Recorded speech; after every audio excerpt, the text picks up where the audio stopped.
Welcome to the next installment of the Miami Group Sierra Club Virtual Backpack Series. All right. Happy New Year, everybody, and welcome everyone to the second 2020 installment of our virtual webinars presented by the Miami Group Sierra Club. The Sierra Group Club is committed to a safety-first culture, and as a result, of course, suspended outings and events during the pandemic. But truly, we enjoy sharing our knowledge and experience with others and empowering them to get out there and experience the backcountry. So we've chosen this virtual platform to keep doing that through our Zoom presentations. And then, of course, once we get on the other side of that, we look forward to just more interactive and in-person events, of course, and enjoying the outdoors together with you all. In the meantime, stay safe. We ask you that you keep joining in on these presentations.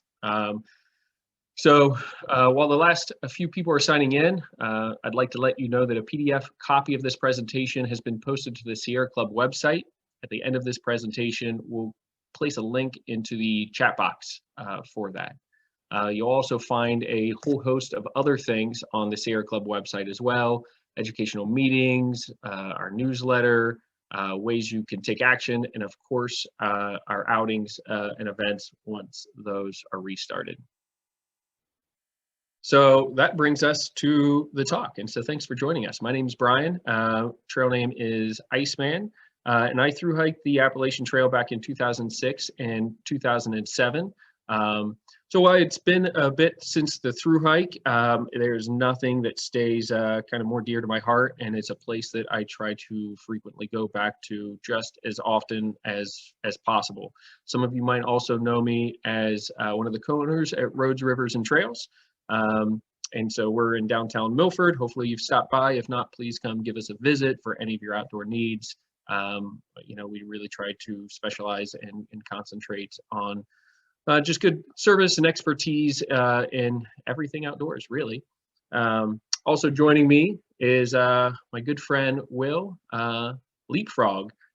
Will, if you want to say hi to the group. Yeah, I'm Will, trail name Leapfrog, 2016 northbound thru hiker, otherwise back for regular visits on the AT pretty much yearly now. And I'll just kind of be monitoring the chat box to answer any questions that come up. And yeah. Appreciate it, Will. Thank you for joining us. So here's the presentation, not merely a trail, but I actually want to start this off by launching a poll. And this is going to kind of help me understand where everyone's at as we go over the presentation. So how familiar are you with the Appalachian Trail? I think people are drawn from all different areas, all different walks of life, of course, and have different experiences. So how many people have been, you know, enchanted by the trail, but have less experience versus some more experience, firsthand experience on the trail?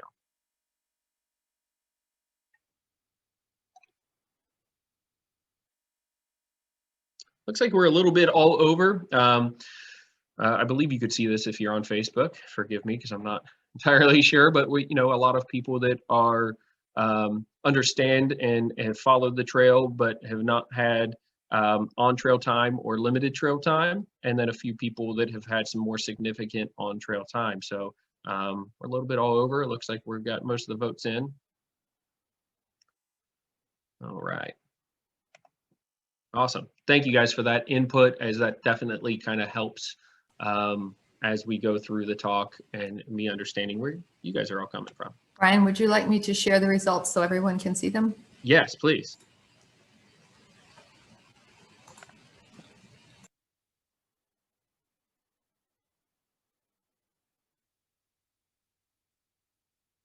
Ooh. There they are.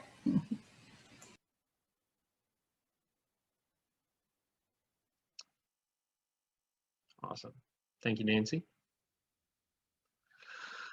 So I want to start off, you know, we got a lot to cover today. So, you know, bear with me. Hopefully get you guys what you want, and that's what the chat box is for too. But the AT isn't just a hiking trail.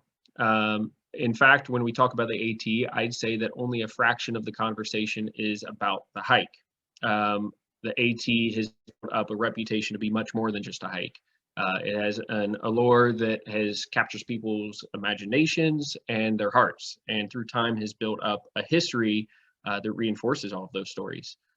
So endless firsthand encounters on the trail seem more like tall tales, and all the while it holds pieces of American history that we could go back and learn from and encounter at the same time. So this all started with Benton McKay's vision in 1921, and while on the top of Stratton Mountain, which is in Vermont, he had the idea to connect the lands with a single path as a signal of hope, freedom, exploration, expression, and escape. While this path was never meant to be traversed in full, in 1948, Earl Schaefer did exactly that. A veteran that went out and hiked the trail in its entirety, and he was the first. The Appalachians in general are the oldest mountain chain on Earth, and if you follow the geological footprint, it's really cool. You'll find that its sister mountains exist throughout Europe and Africa as well, and many countries have since developed their own trail systems and are registered as part of the International Appalachian Trail, which is really cool. So you could build obsessions upon obsessions that way. The AT travels 14 states and roughly 2,185 miles, changes every year, goes across 8 national parks, and to hike this path in full, it typically takes 5 to 6 months, although the fastest recorded time is now under 42 days to go this entire distance.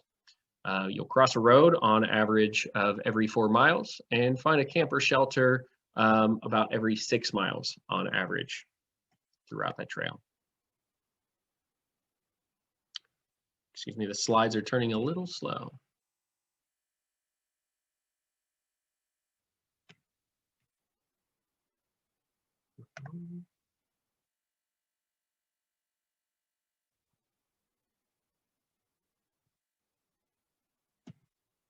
There we go. All right. So this is what we're going to go over throughout this presentation and some of the main topics we want to cover. We're going to cover hiking the trail, where to camp, when to go, and then more specifically, we're going to look at some sections of where you could go and how you might want to look at picking your trail. So details on those sections throughout. So hiking the Appalachian Trail is a little bit different than some other trails. For one, the way that it's marked. So very simply, it's marked by a white paint blazes. And so you will find those, and they try to not space them out any more than a quarter mile, although frequently you can walk to one and very easily see the next as you go. So it's considered pretty well marked, and it's also considered a pretty worn trail at this point. It's popular enough that you know, finding your way is mostly not a complicated endeavor. As far as terrain goes, however, it's a very mountainous path, so it's not like anything that we have locally. The terrain is going to be much more complicated, and it's going to vary state to state. There are states up north that believe in a more strenuous, more natural path. They'll have less bridges or less switchbacks of those back and forths, making them a little bit more complicated uphills. So that's going to vary some state to state. As far as wilderness dangers, a little bit more in line with what we can find regionally. Of course, is most of this is within, you know, a pretty quick shot of where we are here. But of course, disease, be it from water or insects, ticks, things of that nature. There's very little in the way of animal dangers, but of course we have black bears and snakes on trail as well. Getting lost, again, it's pretty well marked, so it's not going to be one of your major concerns. And there's a lot of resources to help you along the way. So we talked about guidebooks and apps that you can have to not only plan the trip, but to, while you're on the trail, kind of help keep you on path, right? So both the Appalachian Trail Conservancy and then also AWOL come out with different guidebooks on a yearly basis with all of the updates. If you're doing weekend or section hikes, you don't need to get the update every year. The ATC and National Geographic have map sets or individual maps to help you out. And then, of course, very popular now are different apps that you can just have on your smartphone. For example, Gut Hook is going to be the more popular one. And I believe last I checked, that was about $60. And there's no data required for that. That's more of like a on your phone download. So something that you could use and have day-to-day mapped out on your phone as well. And then, of course, there's other little details depending on the region of trail that you're going to. So animal protocols like pets. You can't have pets in certain areas, although there's very few, but we'll kind of get to some of those and what that looks like. So this is me when I started the trail. So this is 2006 with my buddy Joe, another co-owner at RRT. And we took the names, the trail name. So you notice trail name on the Zoom call here and in the intro. I'm Iceman and Will is Leapfrog, right? And so we take these trail names, and a lot of that is about kind of escaping while you're on the Appalachian Trail. It's meant to be such an escape and such a kind of refresher for yourself that you're leaving behind past preconceptions or personalities and who you were, and you're starting anew, and you are on the AT, and it's like you're in a different place. So we'll talk about some of that real quick, because I think that is so much of what the AT is really about, so you hear a lot about trail angels. It's like, well, are angels real? What is a goat man, and is he friend or foe? And is magic just for children, or can we partake as well? So we'll dig into some of those Appalachian Trail mysteries. So first, we don't just look at trail names anymore. We look at trail families. So they've expanded since I hiked even. And so the trail families will take on new names. So this is Team Yard Sale. This is the first team I was introduced to. And Nate Dogg in the middle was one of our first through hikers that we helped support through RRT. And I got to know these guys and hike Katahdin with them to see their finishing moments. And it was just really cool. It just goes to speak of the community that the Appalachian Trail really brings in, and the friendships, lifelong friendships that it creates. So to Nate Dogg's right is Guinness. They met on the trail and were married when they came home. They live together in Colorado now. Oop. And then we look at just the shelter life and the rest of the community as well. This is actually from a hostel versus the shelter, but shelter life on the Appalachian Trail is really big too. It becomes a place of community again, where people are passing northbound and southbound, catching up on what might be ahead, seeing people in the registers, which we'll get to as well. And it really just becomes a gathering place. So it can be a little bit more social around the shelters, where the campsites, or if you wanted a hammock or tent, you might have a little bit more privacy, of course. So know that as you go out and kind of pick the way that you want to do the trail. This is an excerpt from a trail journal while we were on trail. So this journal entry is from 2006 actually, but Postcard came out with a book. He's a great artist. It's one of the more elaborate trail journal entries I think I've seen, but most shelters and even some campsites have trail journals. And this is great, because even if you don't run into this person, or maybe this person's in front of you, you're able to, well, for one, you're able to kind of see what's ahead. Maybe somebody coming in the other direction wrote some notes, something to look out for, an upset beehive, let's say. But you're also able to kind of track somebody and get to know them that might be just a few days in front of you the entire time you're walking. There's one shelter in front of you. And so Postcard was one of those people that we kind of followed for a number of weeks, if not months. And you kind of felt like you knew somebody without meeting them. So trail journals are a very cool part that ties in the community. And then we have our trail angels. So this one is Rob here. And then also we could see the, should be able to see the roof of another hostel there with all the postcards and thank yous from hikers past. And trail angels are very, very real. And there's just a number of people that have dedicated so much of their life to just really embracing the Appalachian Trail community and supporting them. And so Rob, for example, picked us up, helped slack pack us, fed us, gave us drink, gave us, shelter, and asked very, very little.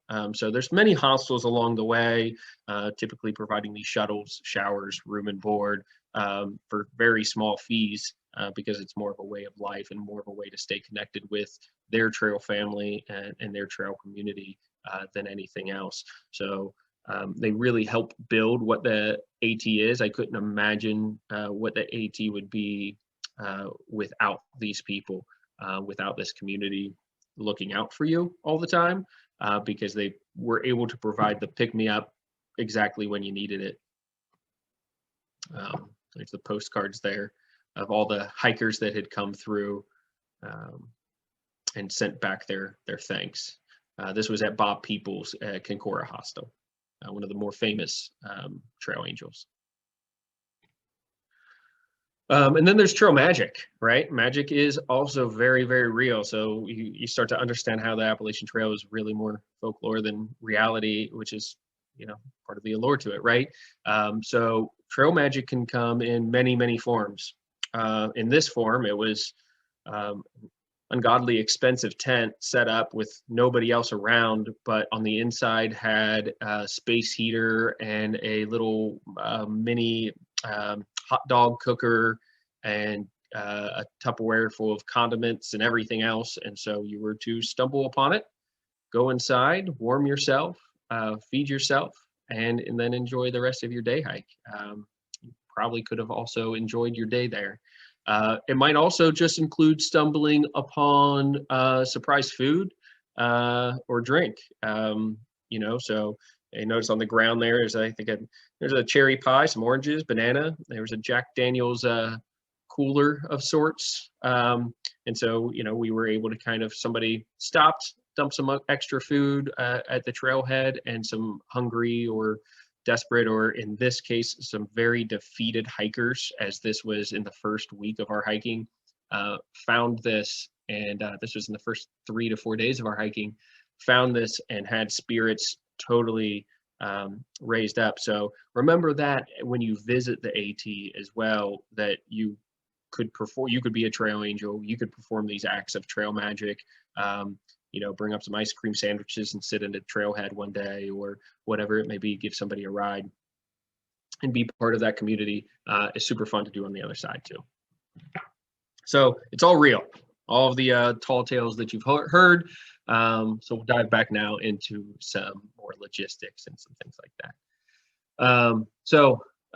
These are the things that you need to identify as you're planning your trip. As you're heading out, these are the things that you need to know before you head out. So whether it's one of the guidebooks, maps, or apps on your phone, you should be able to find these resources: roads, supplies or grocery, hostels, outfitters, rides or shuttles, your water sources, your camps, and your local regulations. So again, access is never more than 3 to 4 days from a road. Self-host service is pretty prevalent, but think about if you want to walk to town, hitchhike or shuttle. Consider permits, especially if you're in like one of the national parks, the Smokies or Shenandoah. And then always call a ranger station, whether it's a state park or national park or wherever you're at. Most of what you're traveling through, of course, is national park. So call a ranger station, get up-to-date information, and also check out updates on the Appalachian Trail Conservancy site. As far as where to camp, it's aplenty. So there's over 100 backcountry camps and 270 shelters along the trail. So as we go over some trip examples later, remember that the distance of your day is to some degree up to you. Established sites not only follow better leave no trace guidelines, but also often come with privies, sometimes food storage options, and nearby access to water. So you're going to want to stay at those places as well. While shelters are a preferred overnight option, please remember shelter etiquette as well. first come, first serve, limited capacity, and typically preferential treatment for through hikers, although I'm pretty sure we made that roll up. Lessons being that you should always have a tent with you as well. If you want a challenging hike but plush night, you should check out the hut system in the White Mountains in New Hampshire. So totally different kind of perspective on the AT. Lastly, check all regulations before camping. For example, the requirement of bear canisters for parts of Georgia over Blood Mountain, Jared Gap to Neal's Gap, I believe. Awesome. So here's an example of, and this was obviously not updated super recently with 2018 update, but you can find this same thing on the AT's website if you were to go there today. So check for updates. It might include washed out bridges, detours, problem bears, or closed shelters due to dead trees. So there's a whole lot that you can find. You can search state by state, section by section, and find the updates that are relevant to you. So here's a few more right there. Some closed camps, for example, not uncommon in the Smokies due to problem bears, due to the frequency of travel there. All right, take a break in a second, bear with me. When to go, right? So you see the flag in the background.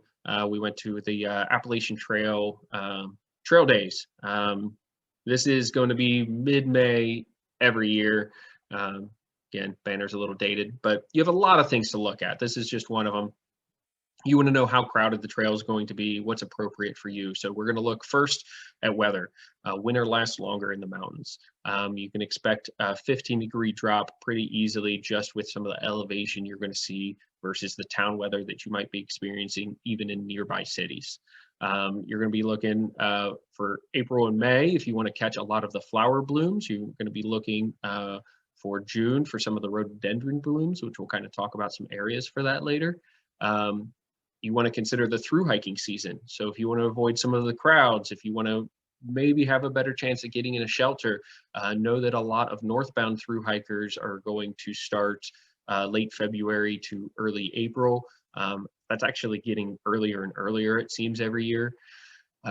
You could also make it easy on yourself and just check the trail registers. So the Appalachian Trail now gives you the option to register, and so you can kind of see how many people are starting each day. So the more south you start, you can kind of try to project how many people are going to be up in different sections that you might be hiking. Of course, we mentioned Trail Days, which is mid-May in Damascus, Virginia, which we'll talk a little bit more about that trail town later. But if you're going to be in that area specifically. And then one more consideration would be hunting season. Namely October through November, Pennsylvania, New York, New Jersey, which we're not going to be going over those states today, but it is a consideration for you at least to look into and know that you're walking into. So with that mouthful, oh, I missed a slide.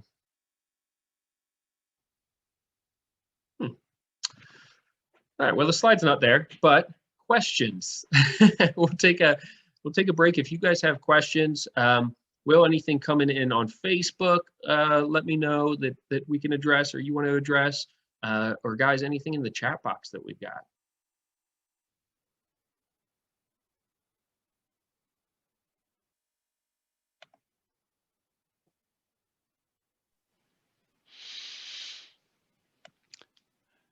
Not seeing anything in the chat yet, Bryan. Oh, I do see George asked the name of the app again. It's called Gut Hook. Yep. Oh, yep. And it's answered by Nancy. Thanks. All right. Well, we'll keep rolling with it. Like I said, it's a lot to cover, and I wanted to get into get some basics out there, and then we'll get into some meat of it here with kind of where you guys want to go. So that's what this next section will go over. So here's what I looked at and kind of having some recommendations for you guys. The criteria is within 7 hours, less subject to extended seasons, more moderate terrain as far as the Appalachian Trail goes. When I give you difficulty, please understand that it's in relation to the rest of the Appalachian Trail. So it's all more difficult than what we have around here, of course. And then the trail access, there's multiple areas of trail access giving you options for different mileage or preferably loops. So as you're being introduced to the trail, those are going to cut back on some of the logistics that you might need to know and make things a little bit easier. So, there's my question slide. Perfect. All right. So we'll be covering these sections moving. I'm going to move southbound with these sections. We're going to go through Virginia's and southern Appalachia, including Shenandoah, the McAfee Knob area, Grayson Highlands, and then into Tennessee and North Carolina with the Roan Mountain, Roan Highlands, Max Patch, and the Smokies. And so starting off with Shenandoah. So Shenandoah National Park has constant 3,000 foot elevation, rolling hills, lots of deer, lots of black bear, lots of road crossings, and park kiosks, which is not something that we're going to say about the rest of the sections. Shenandoah National Park is a 108-mile stretch that winds in and out over the Blue Ridge Parkway. Because of this, you have many road crossings, but also what they call the waysides, which are the kiosks that we talked about. And these offer food and beer and sometimes blackberry milkshakes. And so it's definitely a nice break. It's like when we were there, they were all closed because we were there in winter. But especially if you're doing a longer section hike, it's definitely a very welcomed site to be able to kind of get on trail amenities like that. I like pointing out that the closest option for a base camp for all of these sections, and for this section, I'd recommend the Bears Den Hostel, and this is on the Virginia-West Virginia border. These base camps, as I go through them, are the best option for shuttle and lodging. And access along the trail. So they're going to offer a whole lot of things, but those to start.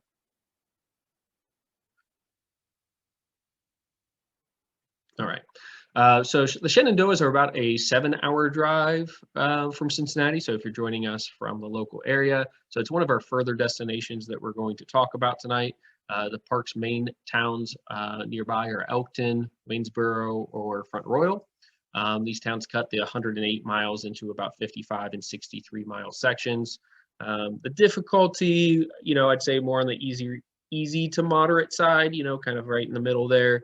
As you do have constant ups or downs, it's a very much so a roller coaster. Natural water sources are typically available multiple per day. So water's usually pretty available. There's 10 shelters and 3 additional camps within this section along the way. And then a big plus for this section is that being in the national park, you'll find this more often, that they have bare cables or lockers provided for you. So your food storage is a little bit more carefree. You don't need to have the bear canister or a bear bag kit staying at one of the camps there. So if you're looking for a loop in this section, I would suggest trying the South and North Marshall loop. This is accessible from the Jenkins Gap parking lot. It's a 13.1 mile loop that includes Mount Marshall Trail to the Bluff Trail, which it'll be yellow blazes to get to the AT in that case. If you're in just for the day, and near the South Shenandoah area, go to the 7-mile Humpback Rocks loop. Very scenic, very easy, and the surrounding area has a plethora of wineries, breweries, distilleries, and cideries. So you can fill your time with some day hikes and whatever else you enjoy. Just make a nice vacation of it. And then as we move south, we get into what we call the Virginia Triple Crown area. But which, by the way, as we move south, that is the correct way to traverse the Appalachian Trail. If you're going north, just turn around and try again. That's a joke between Will and I. He's shaking his head. If you could see him, it's disappointing. There's tiny tears. So anyway, The Triple Crown is composed of 3 major features in Virginia that are all very scenic: Dragon's Tooth, Tinker Cliffs, and McAfee Knob. So here is Dragon's Tooth. So this section in general is about 6-hour drive from Cincinnati to Roanoke. In terms of the Appalachian Trail, we also labeled that this is in the easy to moderate category, with the exception to this rating is being the steep climb to Dragon's Tooth, which even has rebar in places to assist your ascent. So that can actually be a little bit more treacherous or difficult ascent to the Dragon's Tooth section of this. Water has been known to be scarce depending on the season, so pay attention as you'll be on the ridge line for much of this hike if you're doing this section. You're at the high point, which has seldomly has water. So this is a view from Tinker Cliffs. It's really cool. You could actually follow, you see the ridge line that goes from the left side of the screen around to the center dome there. So that's actually the ridge line you'll follow. We'll walk from this image left and then kind of around the valley to what would be McAfee's Knob on the other side. If you're on the AT, you have about 23 miles from Catawba to Daleville to try to go through this or through on this section. In this case, of course, that's a one-way. You'll need to find a shuttle. And my recommended base camp for this trip would be the Four Pines Hostel in Catawba. So that'd be who you reached out to for some of those resources. There are 4 shelters along with multiple campsites on this route. So you have a lot of freedom in daily distance as you go, or you could just take a nap like Joe here on McAfee Knob. And then us on our perch. So the more iconic shot of McAfee Knob here that has just outstanding, very rewarding views into the Catawba Valley. So looking at the entire Triple Crown, if you wanted to do it as a loop, which is how it's often referred, the Virginia Triple Crown has roughly 22 AT miles and then another 10 via the Andy Lane and North Mountain trails. So roughly 32 miles. That'll take you back to the Dragon's Tooth parking lot where you started. It's a nice loop, and you'll be much more self-sufficient. Altogether, trifecta of viewpoints, very awesome. You can also access any of these views on a day hike, but expect high traffic during the summer because they are accessible. So Tinker Cliffs are about 8.2 miles from a trailhead, McAfee Knob about 7 miles from a trailhead. So you could do these as day trips. And now to one of my favorites for sure. And this is actually, we're going to be going there in just a few weeks on our winter trip, Will and I and some other folks. So Grayson Highlands and the Mount Rogers National Recreational Area. With highlights that include wild or feral ponies, open prairies, an old canal trail as well. You can also find rhododendron, blueberries, spruce, fir, azaleas, moss, mushroom, wildflowers, rock outcroppings. This is a highlight list for real, the highlight reel of the Appalachian Trail. And the ponies aren't always shy, as you see Olivia here. You know, they're loving on her. It's good. You'll have about a 6-hour drive to Damascus, Virginia, where you'll have tons of options when setting up a base camp. So we mentioned Damascus earlier as being where Trail Days is. It's the largest trail town on the trail. This section is for sure considered more moderate in difficulty versus some of the easy moderate kind of stuff we talked about before. It's going to get increased elevation compared to the previous sections. Water can mostly just be found at the shelters and campsites. And again, require a little bit more paying attention and mapping depending on the season that you're going. In addition, here, we'll skip to this next one. Lots of ponies, right?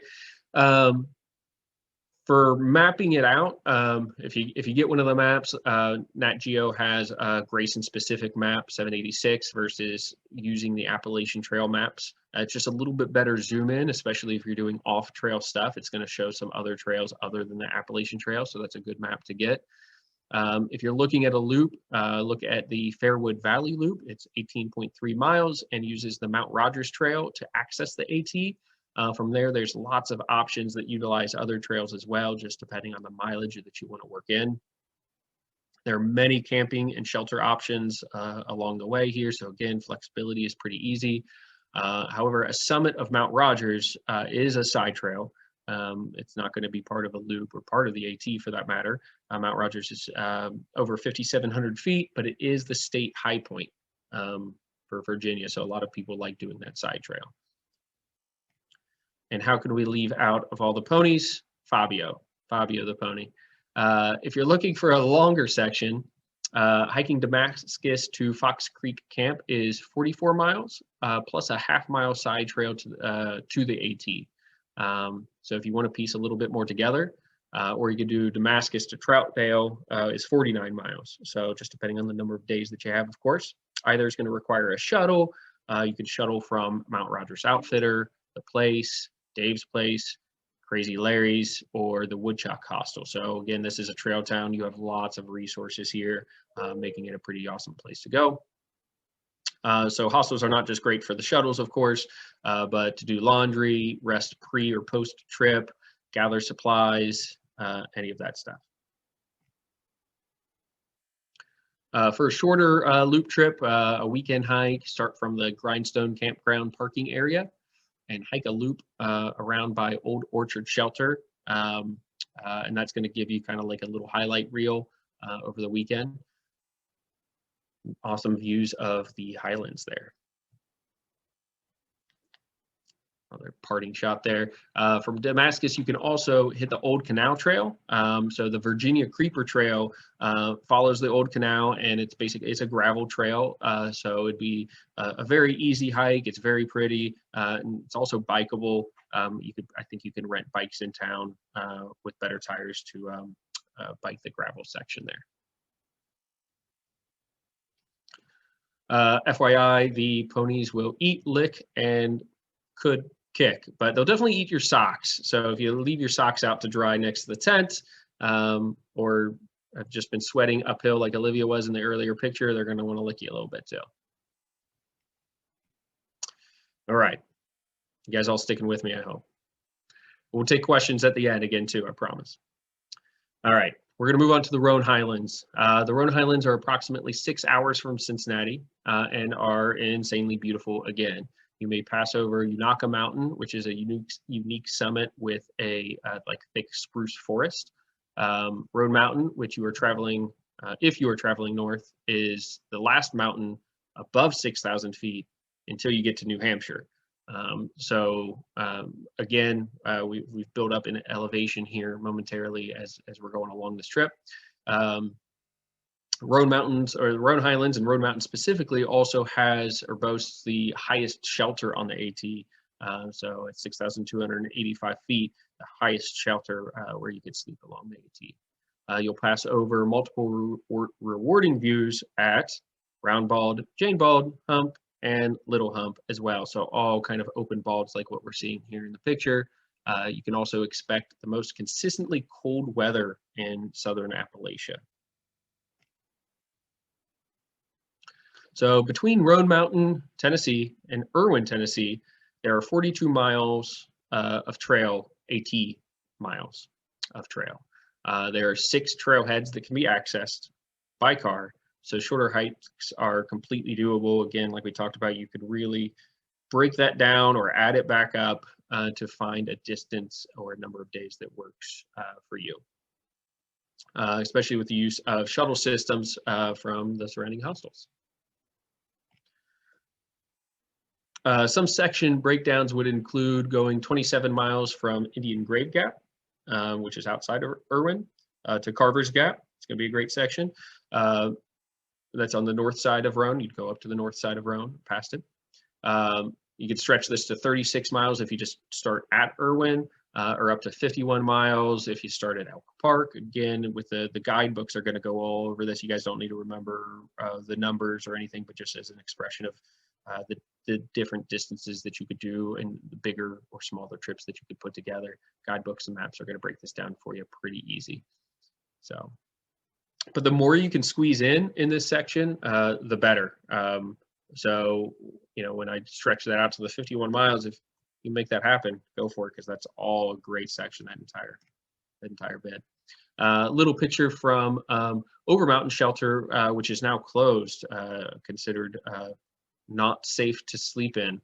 So this is just a little reminder, an example of why to check some of those updates, as you don't want to plan on staying places that aren't actually there anymore. So.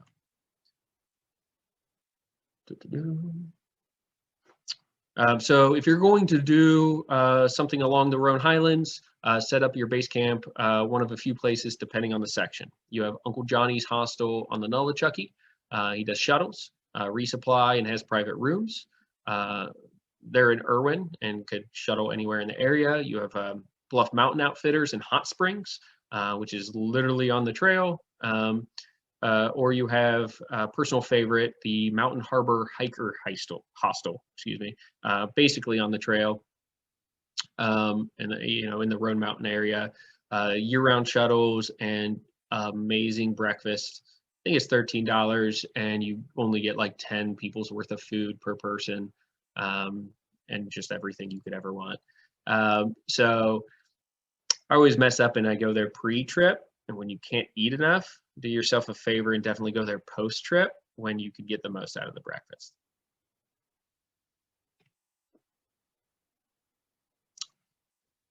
Missing slide.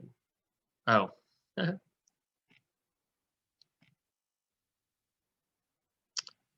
All right, so late June, we talked about the rhododendrons, but this is a great area for the purple blooming rhodos. So if you can get the timing right, it could be great. And you could also do a lot of these as day hike options.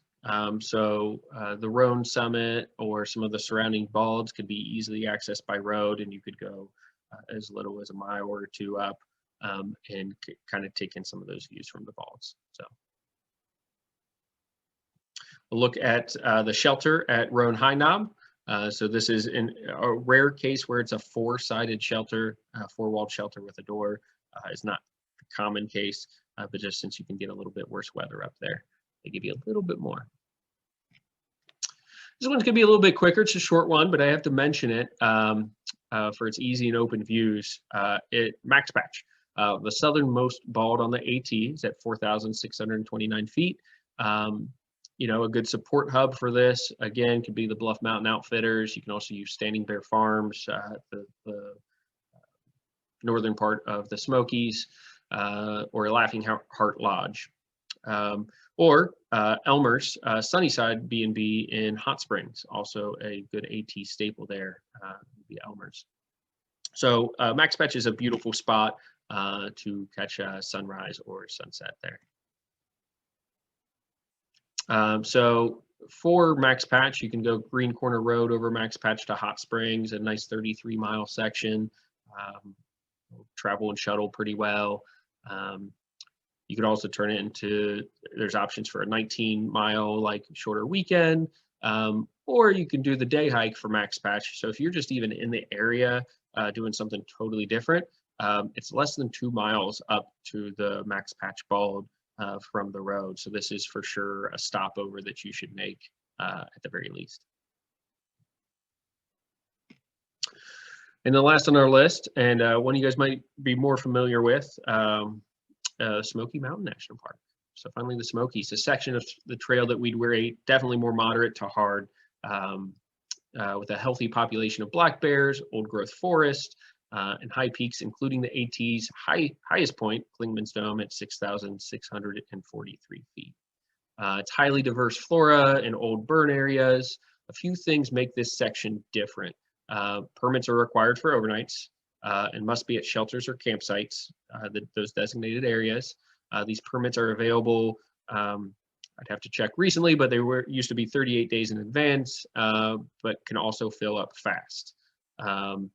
There's no pets allowed, no hiking with your dog through this section. But on the plus side, again, bear cables or lockers, just like the Shenandoahs, are provided. And of course, this is because bears are very active in the Smokies, see a high population of people, a lot of traffic every year. A shorter drive at 5 hours, depending on your starting point for the Smokies. So we're working further south from Cincinnati because we're not making that time trekking as far east. They're actually one of the closer spots. There's a few loop options here. One favorite being the Mount Cameron loop. Again, there's lots of options, but it's going to give you panoramic views from a stone tower at the top of Mount Cameron.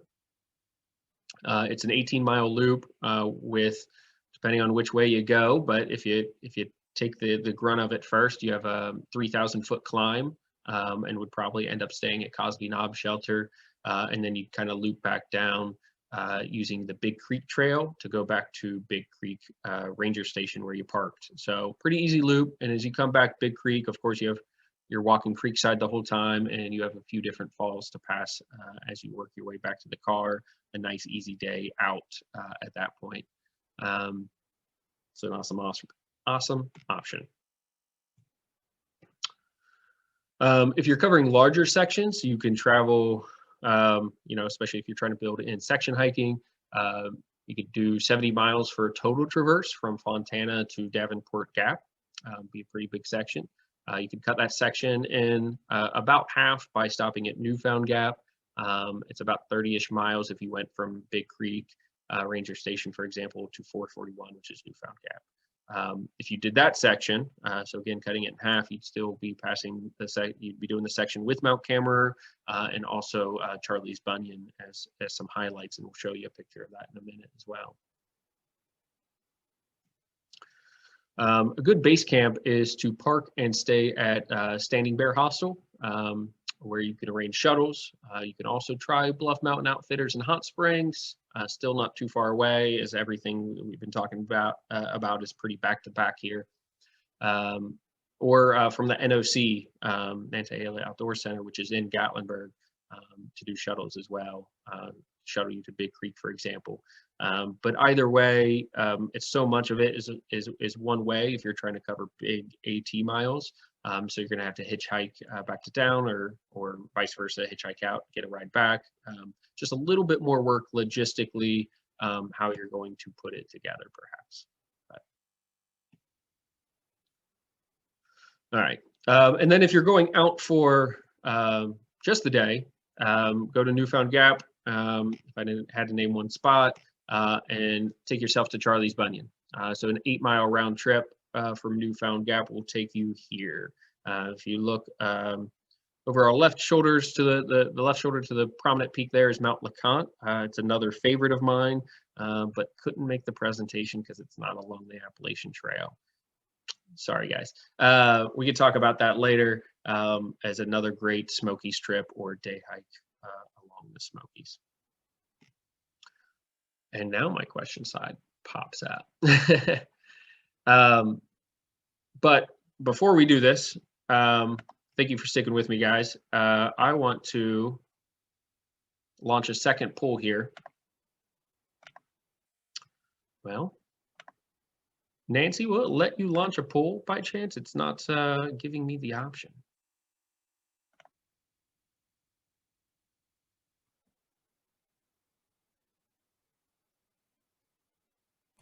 You see that one, Brian? Is that what you wanted?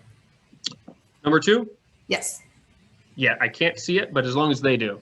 Okay, it's there. All right, perfect. So the question is, if you had to pick right now, try to fit this all into an hour and kind of steamroll through some stuff. Again, thank you for that. With those little tidbits, where do you want to go? I'm curious where everyone picks. So, we went through from Shenandoah to the Virginia Triple Crown, right? To the Mount Rogers, Grayson Highlands area. Continued through to the Roan Highlands, Max Patch, and Smokies. So I'm watching the numbers come in, and about 76% of people have voted. And it's looking like almost a tie between Shenandoah and the Great Smoky Mountains so far. Very cool. Well, there's a reason they're national parks. There's a lot there. Yeah. I'll go ahead and stop the polling and share it. I'm sorry. Go ahead. Gary? Nobody's voted for Max Patch. I think you need to talk that one up, Brian. It's a great trip. Yeah. I'm going to go ahead and end it and share it so everyone can see it. There's not a bad answer. So while we're sharing that, we did actually have one question that came in from email as well, and it was more regarding where to go locally to train to get out on the Appalachian Trail. And that's a question we get a lot at the shop because the terrain is so much different along the Appalachian Trail. How do you really get ready for it? And it's tough. Honestly, it's a tough answer. I'll take your guys' input if you guys have anything to say as well. But honestly, it's just getting out as much as you can. Anything you could do is going to be better than not doing it, right? So try to aim for the hills. We'd go to the nature center a lot and try to tackle some of the harder trails, some of those long step up hills. I concentrate a lot on stadiums and stadium steps just to try to mimic that constant uphill as much as I can. So Nippert Stadium is close to me. That's UC's stadium. But wherever you could go to put in the miles, if you have a long weekend and can make it to the Red River Gorge or something like that, you're going to see a little bit more terrain, a little bit more elevation gain and loss. That's going to prepare you a little bit better as well. But guys, if you have anything to add to that. No, I agree with you. The best way to train is to go out and hike and to find the hills where you can. We've even gone to up to Germantown and hike the steps up and down the back of the dam. And that's a great idea. Yeah. And in a pinch, when I can't get out, I'll put on my pack and go up and down the steps inside my house from the basement to the second floor. Especially with this weather, maybe. How are we doing on the chat box, guys, or the Facebook chat box, Will? What questions can we answer for you? What did you want to know more about that we rolled over? Go ahead and shoot them out at us. What was the name of the 13-mile loop in the Shenandoah National Park that you mentioned? Let's just go back to it. The 13-mile in Shenandoah. Oh, the South and North Marshall Loop. Sorry, lots of trails going through my head. South and North Marshall Loop. We actually have a good blog on RT's site on that. The Goat Man, who I referenced earlier, did a good blog on some good AT trips from Cincinnati, and he does go a little bit more in detail and reviews that. So you could kind of check that out on our website as well, some more details.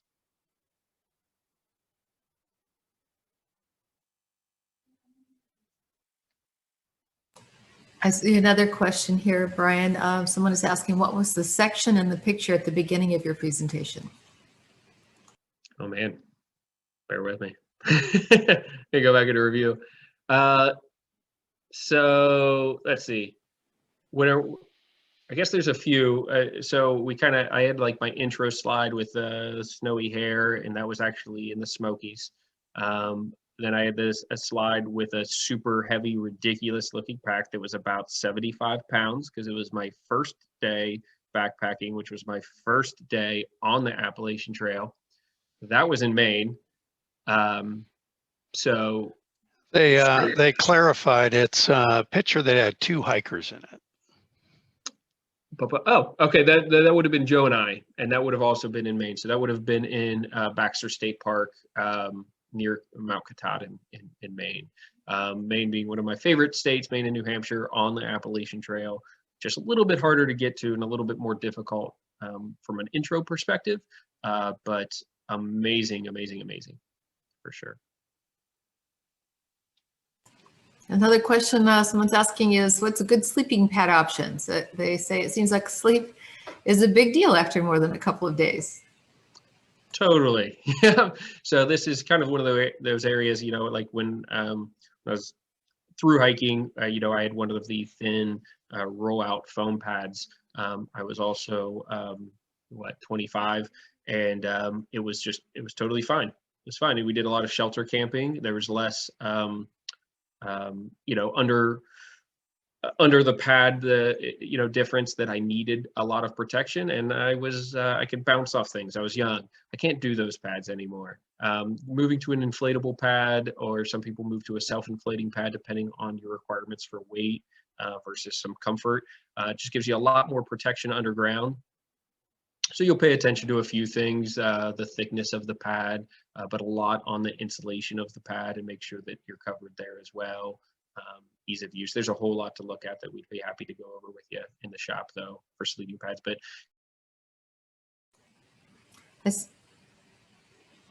I see 2 more questions. Did you just freeze up, Bryan? Oh. There he is. Okay. Did we miss all of that? It looked like you froze up. Sorry. One of them was, one question is, did you carry any solar chargers? And then someone else is asking if permits are required to start a through hike. We did not carry solar chargers at the time. I will, from time to time, carry just a small, like, single recharge, like a Goal Zero, just like a really small, pen size almost kind of recharge for a single phone. As far as permits go, not to start hiking, you don't have to. It's just requested. It's not required. They ask that you register with the Appalachian Trail Conservancy. That definitely is going to help them know how many people are out, when, and where, which is important for them to continue their mission to protect the land and to know the total users out there. But that's not a requirement. It's also going to help you understand how many people are, going to be in the area with you. The only registrations or permits are going to be at the Smokies for every, well, if you're through hiking, it's a general permit. They give you, I believe, 21 days to get through the area, which is way too much. I don't know if that's changed. But if you're going for a section or overnights, you have to get a permit for every place that you are sleeping. And like I said, those fill up fast.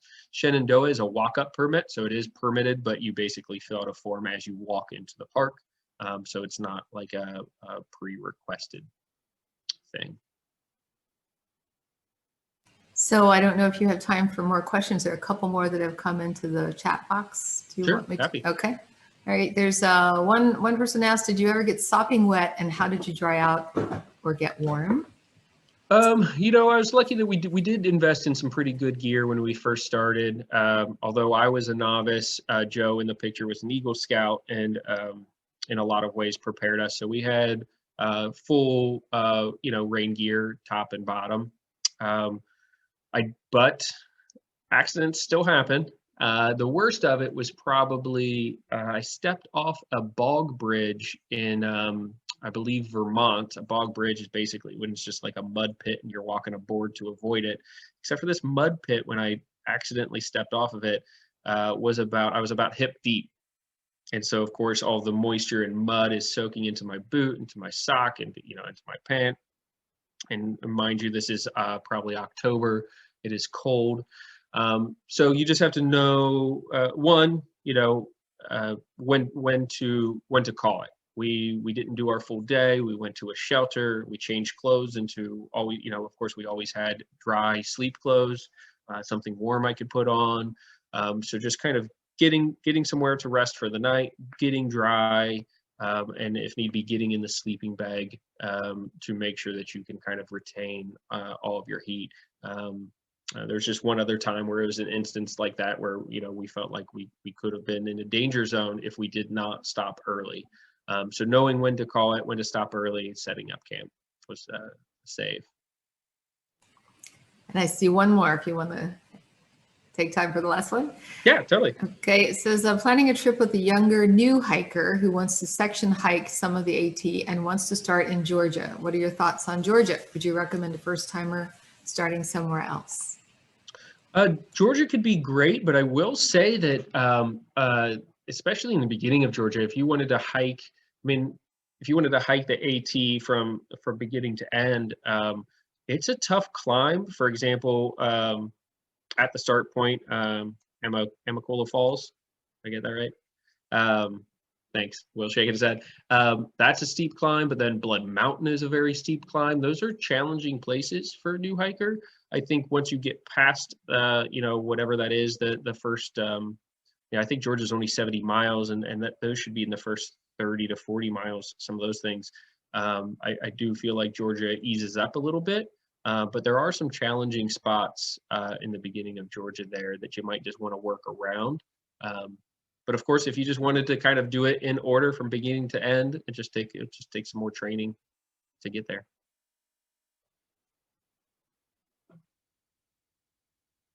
Cool. Guys, thank you. Thanks for joining. Thanks for sticking with us. I'm going to, if you don't mind sticking with us a little bit further, I actually have, oh, now I'm not progressing again.